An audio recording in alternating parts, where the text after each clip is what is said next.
The second thing that Chipp allows you to do is to ground your agent. So grounding is a fancy term in AI that just means it's giving you answers off what you want it to, right? So instead of getting answers from the internet, I only want it from my specific chat. This is really important for agents or tools that are trying to talk to a knowledge source. So for example, our friends at IFTA, they are a food distribution organization, so they're selling research to members, right? So members across the world are asking questions to them about tariff information, about the latest food prices and salary. They want to make sure that their answers come from their specific research. So they're able to ground their agents in their own knowledge sources, right? And able to footnote it and drive people just to the information that they've provided.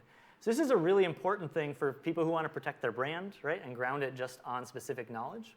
And with Chipp, we're able to go into the knowledge sources and actually cite those. So this is a new feature on Chipp where you can actually choose to cite your sources, and it'll show where that information comes from. And so when you ask a question, we'll get a little footnote, and we'll actually be able to show how accurate or how related that is to different information. So you can see here it's going through the instructions, and it's going to give me a little question. One of my favorite hacks is using the hotkeys and just giving a little number response here.